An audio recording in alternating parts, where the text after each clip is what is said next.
ayuha alikhwa, enyi ndugu, inni sa'ilukum, mimi ni mwenye kukuulizeni, wa munashidukum billah, na ninakuapieni kwa Allah azza wa jalla, wa uridu minkum, na nataka kwenu nyinyi, an yakuna aljawab min dhamairikum, liwe jawabu linatoka katika mioyo yenu, ile mlichokificha kwenye mioyo.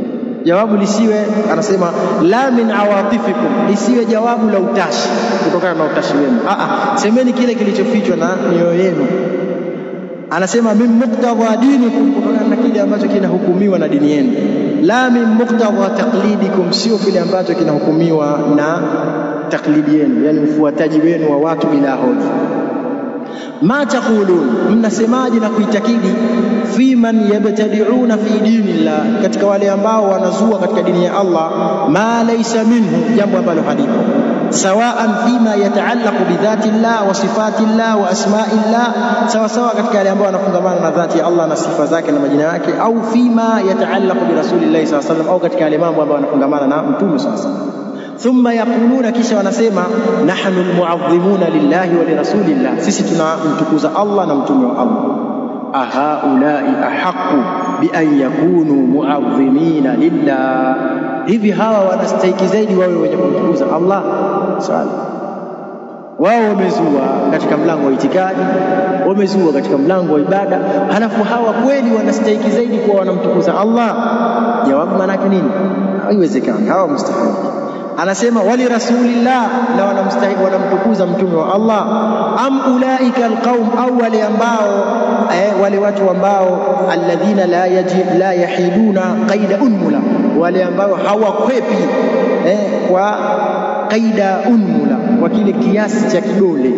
Unmula maana yake ncha ya kidole, wa qaid ile kidhibiti cha ncha ya kidole, hawakwepi an shari'ati Allah, na ile sheria Allah, sheria ilipokuja vile vile wao hawapindishi kwa ile ncha ya kidole. Yaquluna fima jaa min ash-sharia, wanasema katika yale mambo ambayo yamekuja katika sheria, amanna wa saddaqna, tumeamini na tumesadikisha. Fima akhbarana bihi, katika lile jambo ambalo ametupa habari. Wa sami'na wa ata'na, na tumesikia na tumetii. Fima amarana bihi, katika lile jambo ambalo ametuamrisha. Au fima umirna bihi, katika jambo ambalo tumeamrishwa. Au nuhina anhu, au lile ambalo tumekatazwa. Wayaquluna fima lam ta'ti bihi sharia, na wanasema katika lile jambo ambalo sheria haijaja, ahjamna, sisi tumejizuia. Wantahaina, na tumekoma, hatuliingii hilo jambo. Walaysa lana an nataqaddama baina yaday Allah, na haikuwa sisi kutangulia mbele ya Allah wa rasulihi na mtume wake. Walaysa lana an naqula fi dinillah ma laysa min, na haiwezekani kwa sisi kusema katika dini ya Allah jambo ambalo halipo. Ayyuhuma ahaqqu an yakuna muhibban lillahi wa rasulihi, yupi katika hawa anastahili kuwa ni mwenye kumpenda Allah na mtume wake, wa mu'azziman lillahi wa rasulihi, na mwenye kumtukuza Allah na nani? Na mtume. Sheikh ametaja qismu mbili, qismain. Kigawanyo cha mwanzo, wao kila kikacha wanazua katika dini ya Allah. Wamezua katika mlango wa itikadi, wamezua katika mlango wa ibada, wamezua katika dhati ya Mtume sallallahu alaihi wasallam, wamezua mambo tele katika dini. Halafu wao wanasema wanampenda Allah subhanahu wa ta'ala na mtume wake, na wanamtukuza. Na kuna kundi la pili, wao hawajazua, wao wameshikamana na kile ambacho Allah amekisema na mtume wake amekisema, wala hawapingi na kukwepa dhidi ya haya. Wao siku zote wapo katika lile jambo ambalo sheria anasema, na yale mambo ambayo yapo kinyume na sheria wanayaacha. Katika makundi haya mawili, wapi ambao wanamtukuza na kumpenda mtume na Allah kabla ya hapo? La shaka hili kundi la pili, wao ndio wanamtukuza na kumpenda Allah subhanahu wa ta'ala. Na hata huku kwetu utakuta unaenda sehemu unauliza msikiti wa sunna ndio upi, huwezi kupata jawabu. Lakini sema msikiti wa bid'a, nataka msikiti wa bid'a, wewe hapo barabarani shuka, wala sema nataka msikiti wa bid'a, basi utalipwa hapo. Upo hapa mtaani kote kwa msikiti mmoja kwa bid'a, utalipwa. Kwa nini iwe hivyo? Na ukitizama hao wanaitwa bid'a ni wale watu ambao wanashikamana na ile sheria ambayo imekuja, na yale ambayo yote hayamo wao hawayafanyi.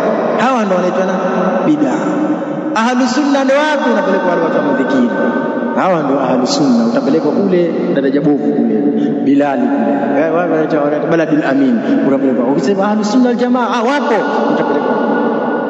na kila siku ikiacha wanazidi kuleta bid'a. Kwa hiyo tilka idhan qismatun dhiza, ni kigawanyo cha kukunya kwa kweli, ni kigawanyo cha dhulma sana. Anasema la shaka anna alladhina qalu amanna, hapana shaka ya kwamba wale ambao wamesema tumeamini, wasaddaqna, tumesadikisha, fima ukhbirna bihi, katika ile jambo ambalo tumekuwa habari, wasami'na wa ata'na fima umirna bihi, tumesikia na tumetii katika ile jambo ambalo tumeamrishwa. Waqalu kafafna, na wakasema tumejizuia, wantahaina, na tumekoma, amma lam nu'mar bihi, katika ile jambo ambalo hatujaamrishwa. Waqalu nahnu aqallu qadran, na wakasema sisi kiwango chetu ni kidogo, fi nufusina, katika nafsi zetu, min an naj'ala fi shari'ati llahi ma laysa minha, kuliko kujalia katika sheria ya Allah jambo ambalo halipo. Sisi ni watu wadhaifu sana, kiwango chetu ni kidogo, sisi hatuwezi tukajalia katika sheria ya Allah. Anasema au nabtadi'a fi dini llahi ma laysa minhu, au tukazua katika dini ya Allah jambo ambalo hatuko nalo. La shaka anna haulai humul ladhina arafu qadra anfusihim, hapana shaka kwamba hawa ndio ambao wamejua kiwango cha nini, cha nafsi zao. Kile kitendo cha kujiona yeye ni dhaifu, hawezi kuanzisha sheria, huyo amejua kiwango cha nafsi yake. Wa arafu qadra khaliqihim, na wamejua vile vile ile heshima ya muumba wao, khaliqihim, muumba wao. Wamejua kwamba al-khaliq ndio ambayo huwa al-hakim, yeye ndio anayehukumu, na yeye ndio ash-shari', na yeye ndio mwenye kuweka sheria. Haulai humul ladhina 'azzamu Allah ta'ala wa rasulahu sallallahu alayhi wasallam, hawa ndio ambao wamemtukuza Allah na mtume. Wa humul ladhina adhharu sidqa mahabbatihim lillahi ta'ala wa rasulihi sallallahu alayhi wasallam, na hao ndio ambao wamedhihirisha ukweli wa mapenzi yao kwa Allah na mtume wake.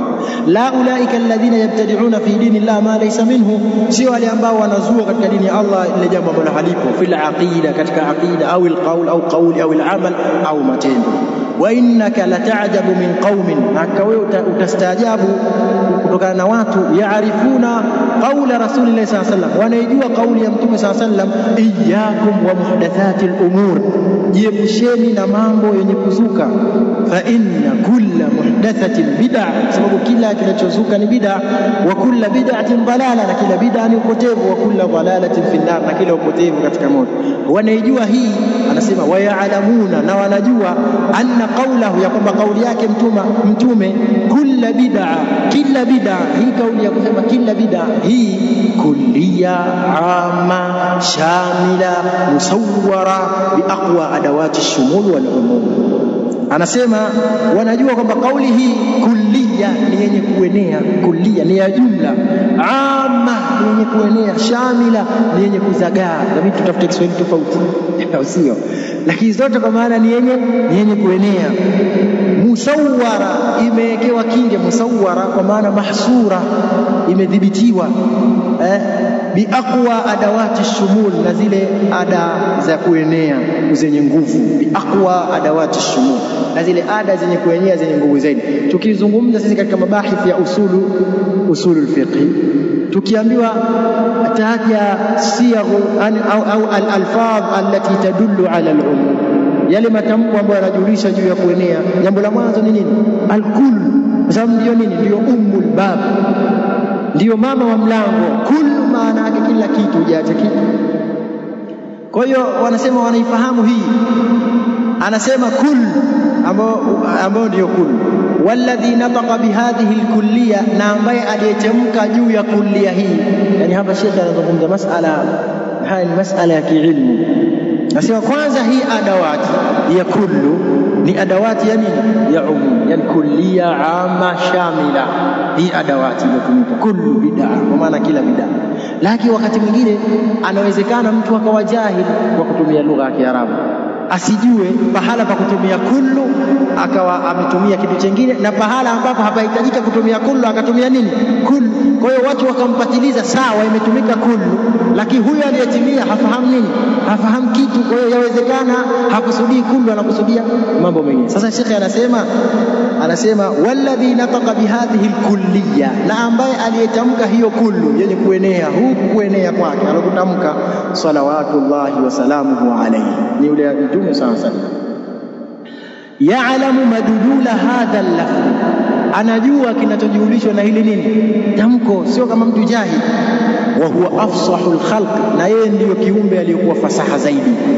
wa ansahul khalqi lilkhalqi, na yeye ndio mwenye kunasihi viumbe zaidi, yani kiumbe ambaye ni mwenye kunasihi zaidi kwa kuwa nasihi nani?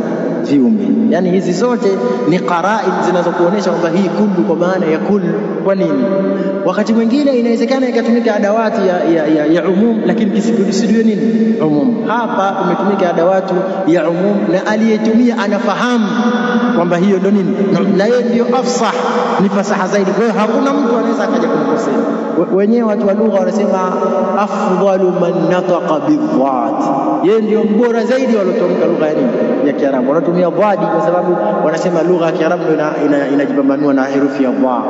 Hakuna lugha nyingine yoyote ambayo ina dha isipokuwa lugha ya Kiarabu. Ndio maana wakitaka kuitofautisha Kiarabu na kingine wanasema lugha tu dhad, kwa maana dhadi ndio ambayo ipo katika lugha ya Kiarabu tu. Sasa yeye ni fasaha zaidi, lakini vile vile mtu anaweza akapata hoja nyingine. Sawa, mtu katumia adawatu al-umum, sawa, na yeye vile vile ni fasaha wa lugha ya Kiarabu, lakini inawezekana akawa mbabaishaji, anafahamu lakini akatumia kitu kinakala sio pake. Sheikh hilo pia kalipiga, anasema wa ansahul khalqi lilkhalqi, na yeye ndio mwenye kiumbe mwenye kunasihi zaidi, kwa maana haiwezekani sehemu ambapo panahitaji nasaha yeye akafanya nini, akapindisha. Na nasaha maana yake ni kuweka kitu katika ukhalis wake, yani an-nushu maana yake inatokana na neno al-khalis. An-nasiha maana yake lugha ya kitu ambacho ni al-khalis, kitu kilikuwa khalis. Kwa hiyo anapozungumza kullu bid'a dalala, maana yake ikiwa hakusudi hivyo na yeye ni ansahul khalqi lil khalqi, angefanya angebainisha. Kwa vile kaacha hivyo hivyo, maana yake anakusudia hivyo hivyo. Hizo zote ni qara'in za kuonesha kwamba hii ni umum. La yatalaffadhu illa bi shay'in yaqsudu ma'nahu, hatamki isipokuwa lile jambo ambalo anakusudia maana yake. Idhan, kwa ajili hiyo fa nabii sallallahu alayhi wasallam hinama qala, mtume pale aliposema kullu bid'a dalala, kila bid'a ni upotevu, kana yadri ma yaqul, alikuwa anajua kile anachosema. Wa kana yadri ma'na ma yaqul, na alikuwa akijua maana ya anachokisema. Wa qad sadara hadha alqawl minhu, na kauli hii imetoka kwake yeye, an kamali nushin lil umma, juu ya ule ukamilifu wa kunasihi umma wake. Ina maana imetoka katika ma'radhul bayan, katika sehemu ya kubainisha, na kitu ambacho kimetoka katika ma'radhul bayan hakiwezekani kukusudiwa chengine. Wa idha tamma fil kalam hadhihi al-umur ath-thalatha, tunasema kwenye maneno pakitimia mambo haya matatu, kamalun nusha, kukamilika nasaha, wal irada, na makusudio pia imekamilika, kile ndio unachokusudia, wa kamalul bayan wal fasaha, na kukamilika ubainifu na ufasaha, wa kamalul ilmi wal ma'rifa, na kukamilika elimu na maarifa. Dalla dhalika ala anna al-kalama yuradu bihi, inajulisha jambo hilo kwamba haya maneno yanakusudiwa hivyo. Ma yadullu alayhi, kile ambacho kinajulishwa na haya maneno, min al-ma'na, katika maana. Afa ba'da hadhihi al-kulliyya, baada ya kuonesha hivyo Sheikh katika masala ya kiilmu anakuambia afa ba'da hadhihi al-kulliyya, je, baada ya ukulliya huu, kuenea huku, yasihu an nuqassima al-bid'a ila aqsamin thalatha, inasihi sisi kugawa bid'a katika vigawanyo vitatu. Tulikuwa tushafahamu hicho. Sasa je, wale waliogawa bid'a vigawanyo vitatu wamepata wapi? Sheikh anasema inasihi jambo hilo, la shaka halisihi. Au ila aqsamin khamsa, au katika vigawanyo vitano. Abadan hadha la yasih, milele hili halisihi. Wamadaahu baadhi ulama, na kile walichodai baadhi ya wanachuoni, min anna hunaka bid'a. Hapa tunajifunza kitu, wanafunzi, vyovyote itakavyokuwa mtu anashikamana na nini, na uadilifu. Hawa ni watu wa bid'a, wamegawa vigawanyo katika bid'a ngapi? 5. Wamegawa katika vigawanyo vingapi? Au vitatu. Ni watu wa bid'a, lakini kuwa mtu wa bid'a kwa maana ni jahil, sio jahil. Ndio maana Sheikh akasema wabadaahu baadhi ulama, na kile walichokidai baadhi ya wanachuoni, kwa maana sio majahil, ni wanachuoni, haki yao wanapewa. Lakini kinachotakikana ni nini? Je, unapomradi mtu umwangushie kile alichokuwa nacho au upinge lile kosa aliyokuwa amelifanya? Inatakikana upinge lile kosa, kile alichokuwa nacho mweke kama kilivyo. Na ndio maana Sheikh hakuwaita juhala, hakuwasema wajinga, amesema baadhi ya wanachuoni. Hilo la mwanzo. La vile kuna ihtimali kwamba wako baadhi ya wanachuoni ambao ahlus sunna wamegawa katika vigawanyo hivyo, japokuwa wakati mwingine hawakusudii bid'a kwa dhati yake. Wamadaahu baadhi ulama, na kile walichokidai baadhi ya wanachuoni, min anna hunaka bid'a hasana, kwamba kuna bid'a iliyokuwa nzuri. Na hapa pia vile vile wanafunzi anatakana ashikamane na mambo ya kielimu. Kitu kilikuwa kimezungumzwa katika vitabu na wanachuoni wamekisema, basi lazima useme kwamba hichi kimefanya nini, kimezungumzwa, na useme wamekizungumza wanachuoni, hata kama hicho kitu kiko dhidi yako. Lakini masala ya ilmu inashikamana na hilo, na kuna umuhimu sana wa watu kulelewa katika uadilifu katika masala ya ilmu. Unaweza kukutana na watu hapo katika masala ya kupinga masala ambayo ni wajibu, masala ambayo yanawezekana pande mbili zote zikukaa kuna hoja, lakini kwa pande mmoja wanakuwa wakali kuhusiana na pande nyingine, ambayo si masala ya sawa katika masala ya ilmu. Kadhalika katika kupinga kwako unatakana ujiepushe na matamko yale matamko ambayo yanaonesha matamko kama ya kiburi au matamko yaliokuwa mabaya. Unatakana vile vile wanafunzi walelewe katika hilo. Yani mathalan kuna baadhi ya risala unaweza kusoma, mathalan kuna risala moja imetungwa kuhusiana na masala ya kupinga majazi. Risala ya kupinga majazi, wanafunzi anawaradi wale ambao wanapinga majazi, wanasema kwamba kuna majazi katika Qur'ani na katika Sunna, anawaradi. Ni sawa ahlul ilmi wako ambao wamekwenda kwamba hakuna majazi katika Qur'ani wala katika nini, katika Sunna, lakini iskalia kuwa wewe unatakana uwe maudhu'iyun, uwe ni mtu ambaye umejikita na maudhui, usijikite na mambo mengine. Basi katika risala anazungumza, anasema kwamba na shekhi fulani, hata shekhi mmoja yuko Makkah ametunga risala kudhibitisha majazi katika Qur'an na katika Sunna, na akaradi kauli za Sheikh Islam Ibn Taymiyyah na kauli za Ibn Qayyim, akaradi kauli za Sheikh Muhammad Amin Shanqiti, akaradi na wale wote ambao yani wale ambao wanachuni maarufu. Almuhimu risala yake imejikita na maimamu watatu, Ibn Taymiyyah, Ibn Qayyim na Sheikh Muhammad Amin Shanqiti, kwa sababu yeye ni mtu wa bayani, yani yeye ni mtu ambaye amesoma elimu za balagha na anasomesha balagha, amezungumza nukta kwa nukta. Sasa yeye akaja katika kuzungumza kwake anasema, na asikushuhudisheni shekhe fulani, siwezi kumtaja kwa jina, lakini yeye akamtaja kwa jina. Kwa nini? Anasema lianna ithbatahu lilmajaz liannahu yaakulu wa yashrabu bihi, kwa sababu yeye anathibitisha wewe kwa sababu anakula na kunywa kwa sababu ya majazi. Yupo pale kaajiriwa anasomesha balagha ndani yake kuna majazi, na hawezi kupinga majazi kwa sababu ndo anakula na kunywa. Kwa nini? Majazi. Sasa hii sio maudhui yetu kwamba yapo au hayapo, wewe zungumza kwa dalili za. Kwa hiyo masala yatakana kinamna hii. Kwa hiyo Sheikh anasema wamadaahu baadhi ulama, na kile walichojidai baadhi ya wanachuoni, anna hunaka bid'a hasana, kwamba kuna bid'a iliyokuwa nzuri, fala takhlu min halain, haiepukani na mambo mengi. Ukisikia mwanachuoni anasema kuna bid'a nzuri, basi itakuwa moja katika hali mbili. Ya mwanzo, alhalatu ula, alla takuna bid'a lakin yadhunnuha bid'a, isiwe hiyo sio bid'a lakini yeye anaidhania nini ni bid'a. Kimsikia mtu anasema bid'a nzuri, ima unaweza kaangalia ukaona kwamba ile jambo sio bid'a lakini yeye anadhania kwamba nini ni bid'a.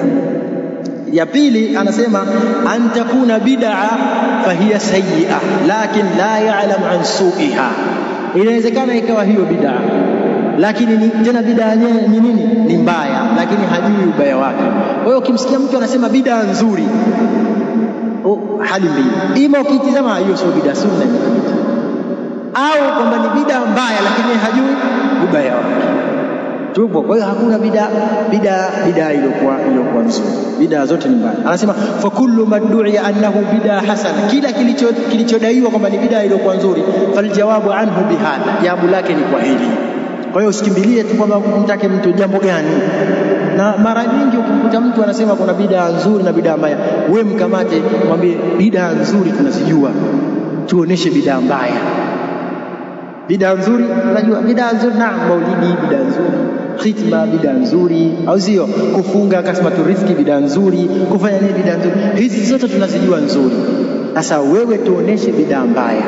Maneno yako maana yake itafaqna maaka, au sio? Ala sabili wanasema tasalluman liljadal, au sio? Taslim liljadal, tunasalim jadal, lazima bid'a nzuri na mbaya.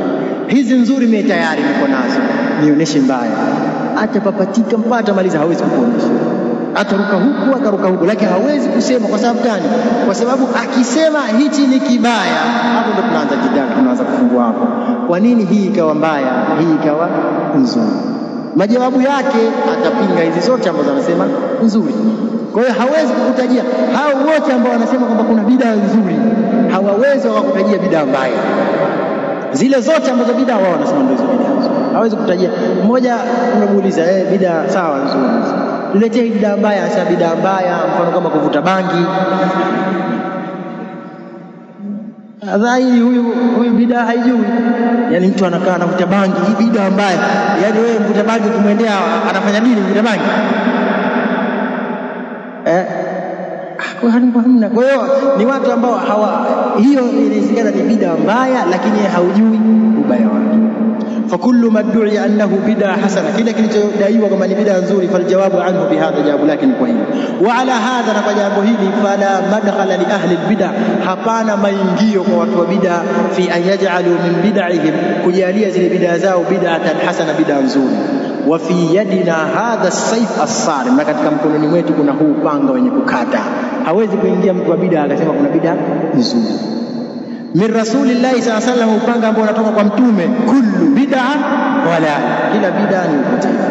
Inna hadha as-sayf as-sarim inma suni'a min masani' an-nubuwah, hakika huu upanga wenye kukata ambao kullu bid'a dalala. Hata mmoja anasema wao wanashika tu kullu bid'a dalala, kullu bid'a upanga wetu huo.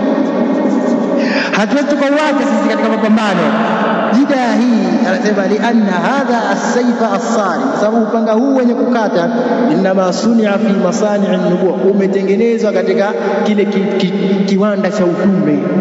Watu sio wana masani zao, wana viwanda vyao vya kutengeneza panga.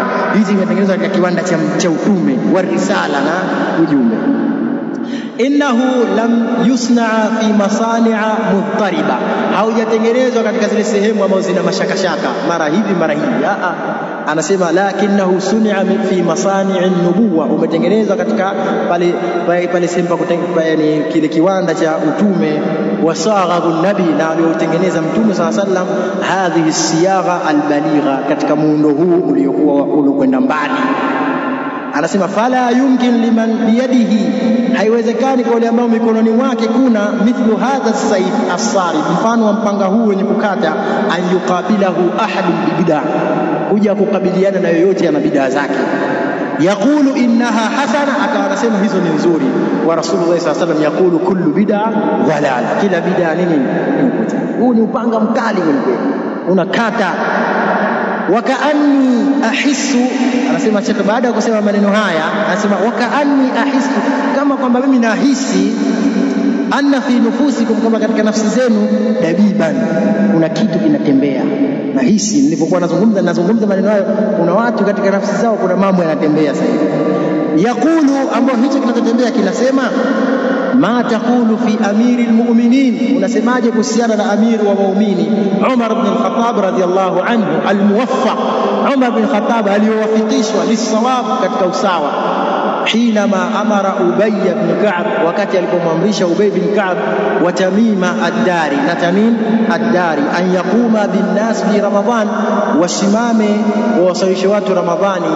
Fakharaja, akatoka huyo Umar ibn al-Khattab radhiyallahu anhu, wan nasu ala imamihim, na watu wapo wanasalisha na imamu wao, mujtami'un, wamekusanyika katika sala, yani wapo wanasali sala pamoja. Faqala, akasema, ni'matil bid'a hadhihi, bid'a nzuri ni hii.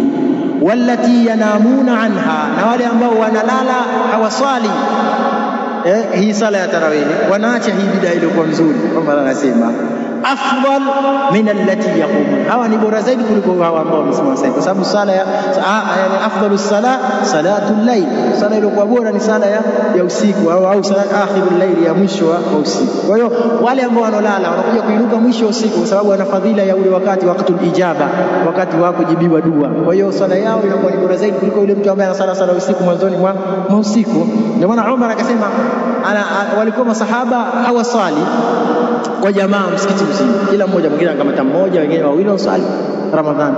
Umar wote akawaunganisha kwa maimamu wawili, Ubay ibn Ka'b au Tamim ad-Dari. Na siku anaingia msikitini watu wamejaa, wote wanasali kwa imamu mmoja. Umar akasema, ni'matil bid'a hadi, bid'a iliyokuwa nzuri ni hii. Sasa anasema hapa ninapoyasema haya kuna watu yanawatembea haya maneno, wanaweza wakasema sasa inakuwaje Umar kisema hivyo na yeye ni almuwaffaq lis-sawab, yeye amewafikishwa katika usawa. Anasema fal jawabu an dhalika min wajhayn, jawabu ya jambo hili lipo katika namna mbili. Alwajhu alawwal, namna ya mwanzo, annahu la yajuzu li ahadin minan nas, haijuzu kwa yoyote katika watu an yuarida kalama ar-rasul sallallahu alayhi wasallam, kupingana na maneno ya nani? Na mtume sallallahu alayhi wasallam. Kwa hiyo jambo la mwanzo, kwa hata sisi katika istidlali zetu, kwanza tunapopinga maneno ya mtu lazima kuwe kuna muwazana baina ya mtu na yule ambaye unampinga. Ndio maana tunasema haijuzu kwa yoyote maneno yake kupingana na maneno ya mtume, hata sahaba. Kwa hiyo ina maana kuwa mtume akasema kullu bid'a dhalala, huwezi ukayapinga maneno haya kwa kauli ya nani? Ya Umar, kwa sababu hakuna nini? Hakuna muwazana. Hata katika vita lazima kwa kuna atakafu al-askari, wale askari waendane. Ndio maana tunaambiwa sisi ikiwa kama watazidi idadi tunafanya nini? Sisi tunakimbia katika vita vya jihad. Hakuna vita hapo, lazima muislamu mmoja kwa wawili katika makafiri. Lakini ikitokea sisi tuko 20 wao wako 100, hapa hatupigani. Amirul Mu'minin anasema jamani, mkutano Faruki. Kwa hiyo atakayepita juu, atakayepita chini, Faruki sikutana. Sababu hakuna atakafu al-askari. Kadhalika katika masala ya kupinga dalili, kauli ya mtume kullu bid'a dhalala, ili iwe hoja maana tuletewe kauli nyingine ya mtume inayosema kuna bid'a zilizokuwa nini? Nzuri. Sasa wewe kutuletea kwamba Amirul Mu'minin kasema hivi, hapa hakuna muadhana wa nini? Wa dalili. Na ndio maana kile tulichokisema jana, tunazungumza kwamba Sheikh Al-Allama Ibn Uthaymeen anasema hivi katika kadhia fulani, anatoka mtu katika mashaikh zetu anasema kwamba sisi msimamo wetu hivi na hivi. Anasema hii sio njia za istidlal. Njia za istidlali asiseme sisi nyinyi sio kitu mbele ya nani? Ibn Uthaymeen. Muwazana hakuna. Ina maana mumtafute mwanachuoni kama yeye mumweke. Ibn Uthaymeen kasema hivyo, Sheikh Al-Albani kasema hivyo, Ibn Baz kasema hivyo, Sheikh Fauzani kasema hapa ndo kuna muwazana wa kidalili, kama tunatumia muwazana kwa muwazana. Ndio maana tukasema Abu Hanifa sema majaana ani Rasul sallallahu alaihi wasallam fa'ala ar-ra's wal 'ayn, ikija dalili kutoka kwa mtume sisi hatuwezi kuingia, tunaichukua yote. Wama jaana ani tabi'i, na inapokuja kwa tabi'i fa'ala ar-ra's wal 'ayn tunaichukua moja kwa moja. Lakini wama jaana min haula, ikija kwa hawa wa zama zetu, Abu Hanifa anasema hum rijalun wa nahnu rijal, wao watu na sisi watu. Haiwezekani mimi wa zama hizi nikawa namchukua mwingine wa zama hizi namfanya hoja, haiwezekani. Yani wewe kama talibul ilm, haiwezekani talibul ilm mwenzako eti wewe unamweka juu, haiwezekani. Ule inatakana kadhia sipeleke kwa aliyekuwa juu ndio. Kwa hiyo hii ndio inapokuwa hata katika masala ya istidlal. Kwa hiyo anasema annahu la yajuzu li ahadin, haijuzu kwa yoyote minan nas, katika watu, an yuarida kalama ar-rasul sallallahu alaihi wasallam, kupingana na maneno ya mtume, bi ayi kalamin, wa maneno yoyote, la bi kalami Abi Bakar alladhi huwa afdalul umma ba'da nabiyha, sio kwa maneno ya Abu Bakar ambao ndio bora wa ummati huu baada ya mtume wake, wala bi kalami Umar, wala kwa maneno ya Umar alladhi huwa thani hadhihi al-umma ba'da nabiyha, ambao ni wa pili kwa ubora katika ummati huu baada ya mtume wake, wala bi kalami Uthman, wala kwa maneno ya Uthman alladhi huwa thalithu hadhihi al-umma ba'da nabiyha, ambao ni watatu wa umma huu kwa ubora baada ya mtume wake, wala bi kalami Ali alladhi huwa rabi'u hadhihi al-umma ba'da nabiyha, wala kwa maneno ya Ali ambao ni wanne kwa ubora katika ummati huu baada ya mtume wake, wala bi kalami Ali wala bi kalami ahadin ghair haula ghairihim, wala kwa maneno yoyote yasiyokuwa hawa. لأن الله تعالى يقول بسبب الله متكفوا anasema فليحذر الذين يخالفون عن أمره, وتحذاري wale ambao wanaenda kinyume na amri yake, an tusibahum fitna, kuwafika wao fitna, au yusibahum adhabun alim, au kuwapata wao adhabu yenye kuumiza. قال الإمام أحمد رحمه الله تعالى, amesema Imam Ahmad, atadri mal fitna, unajua nini fitna? Alfitna ashirku, fitna nini? Ni shirki. لعله إذا رد بعض قول النبي صلى الله عليه وسلم أن يقع في قلبه شيء من الزغ فيهلك, huenda yeye akirejesha kitu katika yale aliyokuja nayo mtume, anasema la'allahu, huenda yeye idha radda ba'd qawli an-nabi, akirejesha baadhi ya kauli ya mtume sallallahu alaihi wasallam, an yaqa fi qalbihi shay'un min az-zayg, ukaa katika moyo wake chochote katika upotevu, az-zayg, upotevu, fayahlaka, akaangamia, ikawa ni sababu ya kuangamia.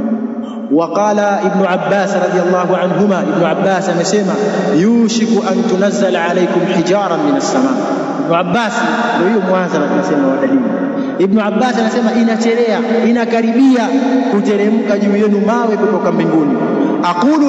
aqulu qala rasulullah sallallahu alaihi wasallam, nasema amesema mtume sallallahu alaihi wasallam, wa taquluna qala Abu Bakar wa Umar, na mnasema amesema Abu Bakar wa Umar. Hakuna mukafa, hakuna muwaza. Mimi na Ibn Abbas anawaambia watu katika mzee mtume kasema, watu wasema Abu Bakar kasema hivi, nasema inakaribia mawe kuteremka mbinguni, sababu kauli ya mtume haipingwi kwa yote. Hii ni wajihi ya kwanza. Kwa hiyo ina maana hata kama hatuna sisi tafsiri, basi cha msingi tunashikamana na kauli ya nini? Ya mtume, kwa sababu yoyote hawezi kuingia akawa anamuadha na mtume sallallahu alaihi wasallam katika viumbe. Alwajhu athani, namna ya pili, inna na'lamu ilma al-yaqin, hakika sisi tunajua elimu ya yaqini, anna amira al-mu'minin Umar ibn al-Khattab, yakaba amir al-mu'minin Umar ibn al-Khattab radiyallahu anhu min ashaddi an-nasi ta'dhiman li kalam Allah ta'ala, ni katika watu ambao wanatukuza zaidi maneno ya Allah wa rasuli na mtume wake sallallahu alaihi wasallam. Wa kana mashhuran bilwuquf ala hududillah ta'ala, na alikuwa ni mashuhuri kwa kusita katika ile mipaka ya Allah. Hatta kana yusafu bi annahu waqafa inda kalami Allah ta'ala, mpaka alikuwa akisifiwa kwamba yeye ni mwenye kusita mno mbele ya maneno ya Allah, hawezi kuyatangulia mbele.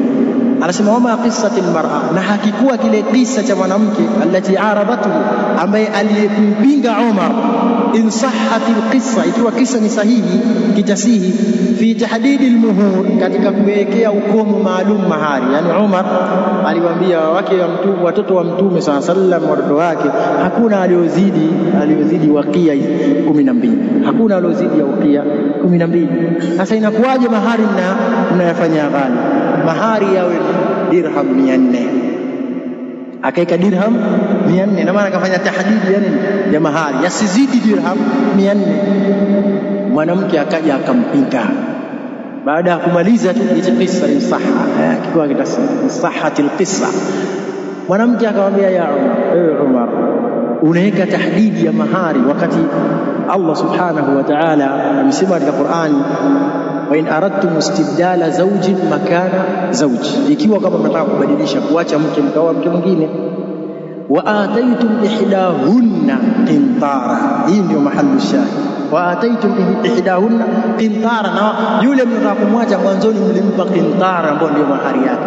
Na qintara katika lugha ya Kiarabu ni mali zilizokuwa nyingi sana.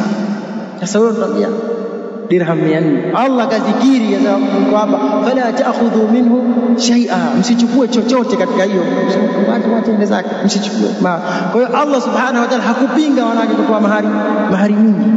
Kwa hiyo wewe kufanya tahdidi maana ni kwenda kinyume na nini? Na Qur'an. Allah akasema wa ataitum ihdahunna qintara, kampa mmoja wao qintar ni mahari iliyokuwa mingi. Tubo Umar hapa akarudi kwenye membari akasema, nilisema hivi lakini la sawa ni hii, sababu ni waqafa, ni mtu ambaye anasita, hawezi kutanguliza. Lakini leo hii anaweza mtu akawaka, hasa katika fatawa, akazungumza fatawa mbovu kabisa ambayo manhaji ya kisalafu haiwezekani kukubaliana na fatawa hiyo, akaizungumza mbele za watu, alafu ikambainikia kwamba hii fatawa haifai. Akaja siku ya pili kwenye membari akazungumza, akatoa wajhi za kiusuli ambazo hizo wajhi ziko mbali na hicho, yani kama kwamba hakuna wanafunzi wenye ilmu. Akatoa ihtirazati nyingi, tulisema vile, lakini sasa hivi tutawazuia kwa sababu kuna hili na hili na hili. Akatoa wajhi. Akhi, hapo mwanzo kulikuwa hakuna hili na hili na lile, yani unafanya watu watoto. Wewe sema umekosea, ile fatawa ya mwanzo sio ya sawa, sasa hii fatawa hii. Lakini hakuna yule mtu ambaye ni waqafa anaweza kusita akasema nimekosea, lakini ndio shida kubwa, siwezi kudondosha ovyo ovyo, sio? Kwa hiyo wewe ndio, hakuna kitu hicho. Sasa anasema fantaha Umar akakomea amma arada min tahdidi al-muhur, kwa kile alichokitaka katika kufanya, katika kukoma mahari, ile alichokiweka katika ukomo wa mahari, kuyadhibiti mahari lazima ya dirham 400. Umar akakoma, akasema sasa hivi watu bwana wawape, lakini takhfif aula, sio lakini takhfif aula, lakini mwanzo ilikuwa msizidi dirham 400. Sasa hivi sasa dirham mnapotaka toeni mahari, lakini takhfifu aula, na ndio baraka. Mahari haraka ni yale madogo. Kwa hiyo hivi ndio anapokuwa, na hapo tunajifunza kwamba mwanafunzi anatakiwa siku zote inapokuja hoja basi awe mwenye kushikamana na hoja, asiangalie nini alichokisema nyuma, aseme tu hili ndio la sawa, hili nifanye nimekosea, wala asijenge ukuta mwingi halafu mwisho tena huko ndo akisema tu akhtatu basi nimekosea katika dini, la sawa ni hili. Anasema lakini hadhihi alqissa, lakini kisa hichi fi sihhatiha nadhar, katika kusihi wake kuna mtazamo. Lakini almurad, lakini kinachokusudiwa bayanu anna Umar, kubainisha kwamba Umar kana waqafa inda hududillahi ta'ala, alikuwa ni mwenye kusita katika mipaka ya Allah, la yataaddaha, haichupi. Fala yaliqu bi Umar, haistahiki kwa Umar radhiyallahu anhu, radhi Allah juu yake, wa huwa man huwa, na yeye ndiyo yeye, an yukhalifa kalama sayyidil bashar, kwenda kinyume na maneno ya bwana wa kiumbe Muhammad sallallahu alaihi wasallam wa Muhammad, wa an yaqula an bid'a, na kusema bid'a ni'matu albid'a, bid'a iliyokuwa nzuri. Watakun hadhihi albid'a, na ikawa hii bid'a hiya allati aradaha Rasulullah sallallahu alaihi wasallam biqawli, ndio ile ambayo aliyoitaka mtume, aliyokusudia mtume kwa kauli yake, kullu bid'a dhalal, kila bid'a ni upotevu. Bal la budda an tunazzala albid'a, lakin hapana budi teremshwe hii bid'a allati qala anha Umar, ambayo amesema Umar innaha ni'matul bid'a, kwamba hii ni bid'a iliyokuwa nzuri, ala bid'a la takunu dakhila tahta muradi nabii sallallahu alaihi wasallam, juu ya bid'a ambayo haingii katika makusudio ya nani, ya mtume sallallahu alaihi wasallam, fi qawli, katika kauli yake, kullu bid'a dalala, kila bid'a ni upotevu. فعمر رضي الله عنه يشير بقوله، عمر anashiria kwa kauli yake, ni'matul bid'a hadhihi, bid'a nzuri ni hii, ila jam'i nasi ala imamin wahid, anachokiashiria yeye ni kuwakusanya watu kwa imamu mmoja. Hapo kwanza kabla ya kwenda huko kuna nukta zitakazozungumzwa, yani masala ukiyapita wakati mwingine yanakuwa ishkali. Tunaona kwamba kumekuja ishkalia, maneno ya mtume sallallahu alaihi wasallam dhahiri yake yanapingana na maneno ya nani, ya Umar, au maneno ya mtu mwingine. Hapo tunafundishwa mawqif za talibul ilmi awe vipi anapokuta kuna maneno ya mwanachuoni ambayo yanakwenda kinyume na maneno ya Allah au na maneno ya mtume. Je, akurupuke moja kwa moja kumdhania vibaya huyu mwanachuoni? La. Cha kwanza alichokifanya Sheikh Ibn Uthaymeen kuangalia manhaji ya Umar ni ipi, ndio maana akatoa manhaji yake katika kwamba ikija dalili yeye moja kwa moja anafanya anaacha na ule msimamo. Kwa hiyo ikiwa kwamba hii ndiyo maukifu ya Umar katika maisha yake na katika hali yote iliyokuwa, kwa hiyo la shaka hajakusudia kwenda kinyume na hii sunna ya mtume sasa, kakusudia jambo jingine. Kadhalika na wewe mwanafunzi, unapokuona wanachuoni wa sunna amezungumza maneno, hayo maneno dhahiri yake yanapingana na Qur'ani au yanapingana na sunna, hutakiwi moja kwa moja kwenda katika kumsema vibaya mwanachuoni. Kinachotakikana kuyafanyia ta'wili, ambayo ta'wili iliyokuwa nzuri, ndio kinachofanyika hapa. Haya maneno yanabebwa katika mahmal hasan, mbebo uliokuwa mzuri. Lakini mwanachuoni ambaye kabobea katika bid'a, anapokuja na maneno ambayo yanapingana na hadithi za mtume sallallahu alaihi wasallam, yanapingana na Qur'ani, huyu tunamchukua katika manhaji yake. Hiyo ndio asili, kazi yake kupingana na nani? Na mtume sallallahu alaihi wasallam, na kazi yake kupingana na Qur'ani, kwa sababu ni mubtadi. Hapa hakuna kuyabeba katika mbebo uliokuwa mzuri, hapa ni kumrembea tu moja pamoja, kwa sababu ndio manhaji yake, tumemhukumia kwa sababu ya manhaji yake. Ndio maana katika Umar anasema hajakusudia hivyo, anasema anachokusudia Umar hiyo ndio ta'wil hasan. Anasema ila jam'i an-nas ala imamin wahid, kuwakusanya watu kwa imamu mmoja, baada an kanu mutafarriqin, baada ya kuwa wamefarikiana. Wa kana aslu qiyami Ramadhan min Rasul sallallahu alaihi wasallam, na ilikuwa asli ya kisimamo cha Ramadhani kutoka kwa mtume sallallahu alaihi wasallam. Faqad thabata fi sahihain min hadithi Aisha radhiyallahu anha anna nabii sallallahu alaihi wasallam qama fi an-nasi thalatha layal, imethibiti katika sahihi mbili kwamba kwa hadithi ya Aisha mtume aliwasalisha watu thalatha layal, masiku matatu. Wataakhara anhum fi al-layla ar-rabi'a, na akachelewa, hakutoka kwa wao katika usiku wa 4. Waqala, akasema inni khashitu an tufradu alaykum fatajizu anha, mimi nimehofia isije kafaradhishwa mukashindwa, fatajizu anha, ikakushindeni. فقيام الليل في رمضان جماعة, kisimamo cha usiku Ramadhani jamaa min sunnati rasul alayhi salatu wasallam, katika sunna nini ya mtume, kwa sababu mtume aliwasalisha watu wa jamaa msikitini. وسماها عمر رضي الله عنه بدعة. عمر ameita bid'a bi'itibari anna an-nabiy sallallahu alayhi wasallam lamma taraka al-qiyam, kwa kuzingatia mtume alipoacha kusimama ile Ramadhani, sara an-nasu mutafarriqin, watu wakawa ni wenye kufarikiana, hawaswali kwa pamoja. Yaqumu ar-rajul li nafsihi, mtu anasimama yeye mwenyewe, wa yaqumu ar-rajul wa ma'ahu ar-rajul wa ar-rajul wa ma'ahu ar-rajulan, anasimama mtu na nyuma yake kuna mtu mmoja au kuna watu wawili, warahat, na kuna kikundi cha watu, wan-nafar, na kikundi kilichokuwa kingi, fil masjidi, katika msikiti. Faraa amirul mu'minin Umar radhiyallahu anhu, akaona amirul mu'minin Umar biraihi sadid, kwa rai yake iliyokuwa iko katika usawa, as-saibu, iliyopatia, an yajma'a an-nasa ala imamin wahid, au kusanya watu kwa imamu mmoja. Fakana hadha al-fi'lu binisba litafarruq an-nas, ikawa kitendo hichi kwa mnasaba wa vile kufarikiana watu, min qibali bid'a, ni katika ule upande wa bid'a. Ina maana bid'a hii wanachoona ni bid'a lafdhiyya, ni bid'a yani ya kitamko. Yani asli Mtume SAW aliwasalisha masahaba, tena aliwasalisha jamaa, lakini akaacha. Kwa nini? Kaogopea isije kafanya nini, ikafaradhisha watu wakafanya nini, wakawa hawaiwezi.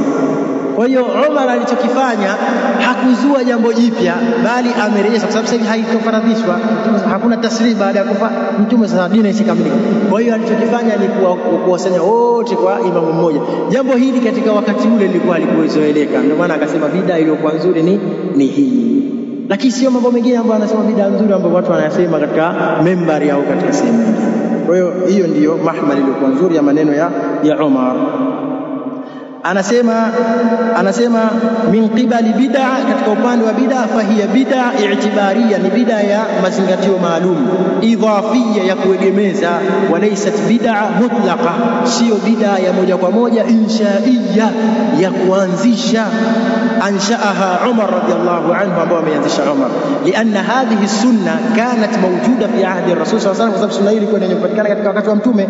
Fahiya sunna lakinnaha turikat mundu ahdi ar-rasul alayhi salatu wasallam, basi ni sunna hii, ni sunna lakini iliachwa wakati wa mtume sallallahu alayhi wasallam, hatta aadaha Umar radiyallahu anhu, mpaka akairejea Umar, akairejesha Umar. Wa bihadha at-taq'id, na kuwekea na kwa kukitisha misingi hivi, la yumkin abadan an yajida ahlul bid'ah, haiwezekani milele watu wa bid'ah kupata min qawli Umar, kwa kauli ya Umar, hadha hii manfadha, sehemu ya kupita, lima istahsanuhu, kwa yale ambao wanayafanya kuwa ni mazuri, min bid'ahihim, katika bid'a zao. Waqad yaqulu qa'il, ishkalia nyingine, anaweza akasema msemaji, hunaka ashya mubtada'a qabilaha almuslimun wa amalu biha, kuna mambo yamezushwa, waislamu wameyakubali na wakafanyia kazi. Wa hiya lam takun maarufa fi ahdi an-nabi sallallahu alayhi wasallam, na alikuwa hayajulikani katika wakati wa mtume. Kal madaris, mfano kama madrasa hizi sasa hivi unasikia mtu kasoma thanawi, mutawassit, ibtidaiya, haya yalikuwa hayapo wakati wa mtume sallallahu alayhi wasallam. Wa taslif al-kutub, na kutunga vitabu, mtume hakutunga kitabu hata kimoja. Sasa hivi sijui kuna Bulughul Marami, kuna sijui Riyadhus Salihin, haya yanatokea wapi haya? Anasema wama ashbaha dhalika, na yanofanana hayo. Wa hadhihi albid'a, na bid'a hii, istahsanaha almuslimun, waislamu wameifanya kuwa nzuri, wa amilu biha, na wakaifanyia kazi, wa ra'au annaha min khiyari alamal, na wakaona ni katika matendo yaliyokuwa mazuri. Fa kaifa tajma'u baina hadha alladhi yakadu an yakuna mujma'an alayhi baina almuslimin, basi utakusanya vipi wewe baina ya jambo hili ambalo linakaribia kuwa lenye kukubaliana baina ya waislamu, waislamu wanakaribia kupitisha ijmaa kwamba vitabu kutunga inafaa, wa baina qawli qa'idil muslimin, na baina ya kauli ya kiongozi wa waislamu, wa nabiyil muslimin, na nabii wa waislamu, wa rasuli rabbil alamin, na mtume wa mola mlezi wa viumbe vyote sallallahu alayhi wasallam, kullu bid'a dhalala, kila bid'a. Tutakusanya vipi? Ya Umar, mshatukusanyia hii, je mtatukusanyia vipi?